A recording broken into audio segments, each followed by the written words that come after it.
जीवन का सबसे बड़ा सत्य क्या है?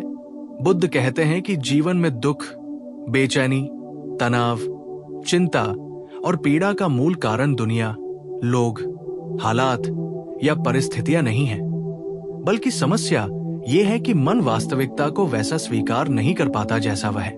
मन हमेशा चाहता है कि दुनिया उसके अनुसार चले, लोग उसकी अपेक्षा के अनुसार व्यवहार करें, जीवन उसकी योजना के अनुसार आगे बढ़े। यही विरोध, यही संघर्ष, यही टकराव मन में असंतोष और पीड़ा पैदा करता है।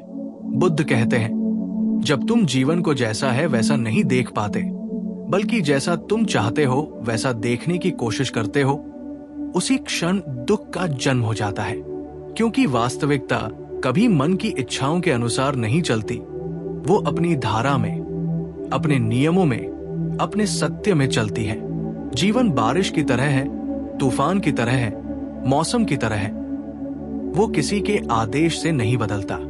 जब बारिश होती है तो कोई व्यक्ति नाराज हो जाता है कि आज बाहर जाना था, किसी को काम रुक जाता है, कोई परेशान हो जाता है कि मौसम ने सारी योजना खराब कर दी। लेकिन बारिश को क्या फर्क पड़ता है? वो अपने अस्तित्व के नियम के अनुसार हो रही है। बुद्ध कहते हैं, दुख बारिश से नहीं, दुख बारिश को स्वीकार न कर पाने से होता है। जो व्यक्ति बारिश को स्वीकार कर ले, वो या तो समाधान ढूंढ लेगा, मार्ग निकाल लेगा, या फिर भीगने का आनंद ले लेगा। लेकिन जो विरोध करेगा वो जलता रहेगा, टूटता रहेगा, परेशान होता रहेगा। जीवन के साथ समस्या कभी बाहर नहीं होती, हमेशा भीतर होती है। विरोध में, अस्वीकार में, उम्मीद में। यही कारण है कि बुद्ध कहते हैं, अपेक्षा ही दुख का मूल है। क्योंकि अपेक्षा का अर्थ है, मैं चाहता हूं कि दुनिया मेरी शर्तों पर चले, और ये असंभव है। दुनिया अरबों साल से तुम्हारे लिए नहीं बनी। लोग अपने अनुभवों के अनुसार बदलते हैं, हालात अपनी गति से आगे बढ़ते हैं। समय किसी के लिए नहीं रुकता। जब आदमी ये समझ लेता है कि जीवन उसके हिसाब से चलने के लिए पैदा नहीं हुआ है, उसी क्षण दुख गिरने लगता है। बुद्ध कहते हैं, जब तुम वास्तविकता को स्वीकार लेते हो तो मन शांत हो जाता है। क्योंकि विरोध बंद होते ही मन में युद्ध बंद हो जाता है, और जो इंसान के भीतर का युद्ध खत्म हो गया, वो जीवन में किसी से नहीं हार सकता। बुद्ध कहते हैं कि संसार में दो तरह के लोग हैं। एक वे जो दुनिया से लड़ते हैं और कभी जीत नहीं पाते, और दूसरे वे जो दुनिया को स्वीकारते हैं और जीवन में सहज बहते चले जाते हैं। स्वीकार कोई कमजोरी नहीं है, बल्कि शक्ति है। क्योंकि स्वीकार का अर्थ है, मैं स्थिति को जैसा है वैसा देख रहा हूं। जब तुम स्थिति को जैसे है वैसे देख पाते हो, तभी तुम सही निर्णय ले सकते हो। जो स्वीकार नहीं करता, उसका पूरा मन गुस्से में, निराशा में, अपेक्षाओं में उलझा रहता है। वो स्पष्ट नहीं सोच सकता, इसलिए सही कदम भी नहीं उठा पाता। मान लो किसी ने तुम्हारे साथ गलत किया। अब दो रास्ते हैं। एक, तुम जिंदगी भर उसे मन में पकड़े रखो और जलते रहो। दो, तुम उसे स्वीकार कर लो कि हां, ये हुआ है और इसे बदल नहीं सकता। ये स्वीकार होते ही मन शांत होने लगता है, और जब मन शांत होता है, उसकी बुद्धि जागने लगती है। इसी कारण बुद्ध कहते हैं, दुख घटना में नहीं है, दुख घटना को न स्वीकारने में है। किसी ने धोखा दिया, इससे दुख नहीं हुआ। दुख इसलिए हुआ क्योंकि तुम उसे स्वीकार नहीं कर पाए। प्रेम टूट गया, इससे पीड़ा नहीं हुई।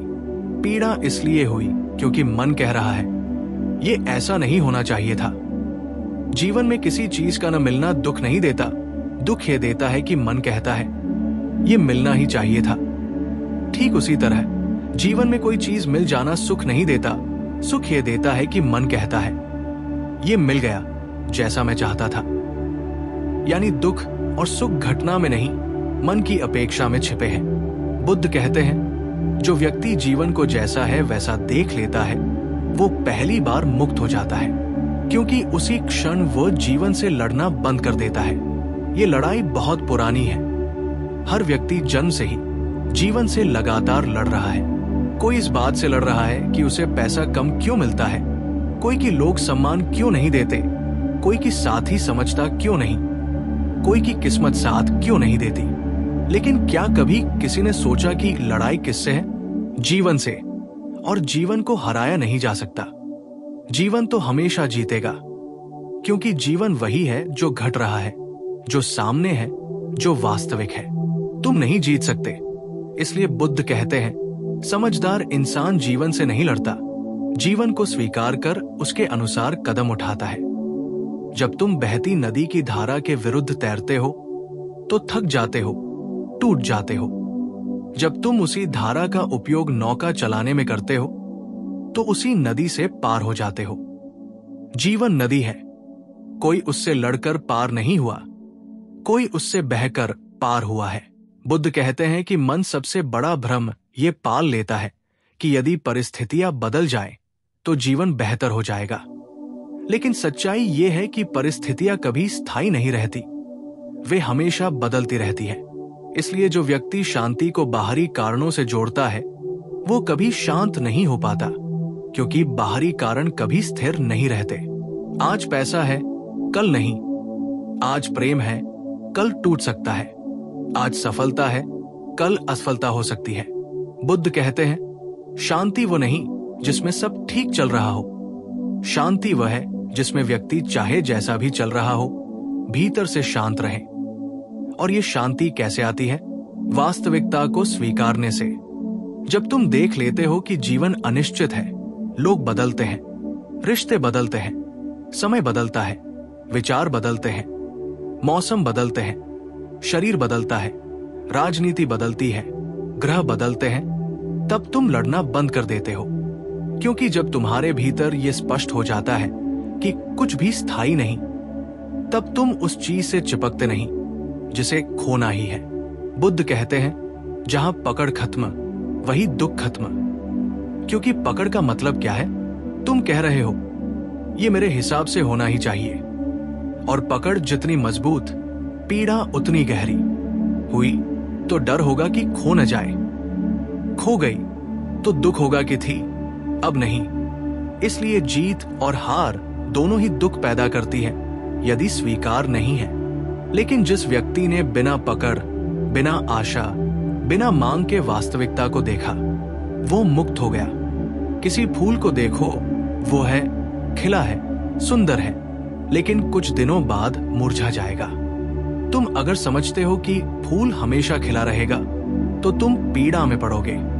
लेकिन यदि तुम उस क्षण फूल की सुंदरता का अनुभव कर लो और स्वीकार कर लो कि ये हमेशा नहीं रहेगा, तो तुम्हारे भीतर कृतज्ञता आ जाएगी, पीड़ा नहीं। यही बुद्ध का दृष्टिकोण है। जो अस्तित्व में है उसे अनुभव करो, जो नहीं है उसके लिए रो नहीं। मन हमेशा उन चीजों के पीछे भागता है जो है ही नहीं। भविष्य, कल्पना, उम्मीद, भ्रम। बुद्ध कहते हैं, दुख अतीत में भी नहीं, भविष्य में भी नहीं। दुख सिर्फ मन में है, क्योंकि अतीत जा चुका है, भविष्य आया नहीं। लेकिन मन दोनों को पकड़े बैठा है। मन कहता है, अतीत में ये क्यों हुआ? बुद्ध कहते हैं, क्योंकि होना था, हो गया। भविष्य में ये होना चाहिए। बुद्ध कहते हैं, कौन जानता है कि होगा भी या नहीं। मन जितना अतीत और भविष्य में फंसता है, उतना वर्तमान खोता है, और जो वर्तमान खोता है वो जीवन खो देता है, क्योंकि जीवन सिर्फ वर्तमान में घटता है। बुद्ध कहते हैं, जिसने वर्तमान में स्वीकार कर लिया उसने अस्तित्व में प्रवेश कर लिया। अब सवाल उठता है, वास्तविकता को स्वीकार कैसे करें? बुद्ध इसका उत्तर बहुत सरल देते हैं। देखने की कला सीखो। देखने का मतलब बिना मन की व्याख्या के, बिना निर्णय के, बिना अच्छा बुरा लगाकर बस जो है उसे देखना। उदाहरण के लिए, कोई तुम्हें कुछ कह दे तो सामान्य व्यक्ति तुरंत प्रतिक्रिया देता है, उसने गलत किया, ऐसा नहीं होना चाहिए था, मुझे गुस्सा आ गया।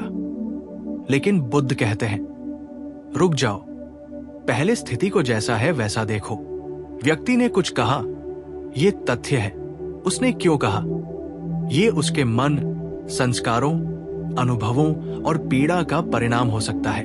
लेकिन तुम उस पर अपनी प्रतिक्रिया डालकर अपनी ऊर्जा खो देते हो। बुद्ध सिखाते हैं कि प्रतिक्रिया से पहले वास्तविकता देखो। घटना यह है कि उस व्यक्ति ने ये शब्द बोले, अब मैं अपनी ऊर्जा कहाँ लगाऊं? लड़ने में या समझने में? यहां एक बात बहुत वैज्ञानिक है। जीवन में 10% घटनाएं बाहरी होती हैं और 90% हमारी प्रतिक्रिया पर आधारित होती है। घटना बहुत छोटी होती है, हमारा मन उसे बहुत बड़ा बना देता है। बुद्ध कहते हैं, घटना से नहीं, तुम घटना की कहानी से दुखी हो। कोई बोल गया, लेकिन तुम मन में उसकी लंबी व्याख्या करते हो। वो ऐसा क्यों? उसने मेरे साथ ऐसा हमेशा किया। लोग मेरे खिलाफ हैं। यानी दुख घटना से नहीं, तुम्हारी कहानी से पैदा हुआ। यदि कहानी न हो, दुख नहीं होगा। इसलिए बुद्ध का पूरा मार्ग एक ही बात पर टिका है, देखो, समझो, स्वीकार करो, फिर सही निर्णय लो। यही बात ध्यान, मेडिटेशन का भी आधार है। ध्यान का अर्थ है बिना निर्णय, बिना टिप्पणी, बिना दखल के सिर्फ देखना। जब तुम अपने विचारों को देखना शुरू करते हो, तब तुम समझते हो कि विचार तुम्हें चलाते हैं, तुम विचारों को नहीं। और यही दुख का कारण है। विचार कहता है, ये ऐसा नहीं होना चाहिए, और दुख पैदा हो जाता है। बुद्ध कहते हैं, विचार को आते हुए देखो, उसे स्वीकार कर लो कि ये सिर्फ एक विचार है, सत्य नहीं। जो व्यक्ति विचारों को बिना उनसे चिपके देख लेता है, उसके विचार गिरने लगते हैं, मन शांत होने लगता है और वो वास्तविकता को साफ साफ देखने लगता है। एक शांत मन ही जीवन को साफ देख सकता है। एक गंदे पानी में चेहरा साफ नहीं दिखता। एक अशांत मन में जीवन की सच्चाई दिखाई नहीं देती। इसलिए बुद्ध कहते हैं, पहले मन को शांत करो। और मन शांत कब होता है? जब वो वास्तविकता को स्वीकार लेता है। जब मन कहता है, हाँ, ये स्थिति है और मैं इसे जैसा है वैसा देख रहा हूं, तब मन के भीतर का संघर्ष गिरने लगता है। क्योंकि संघर्ष वही है जहां विरोध है।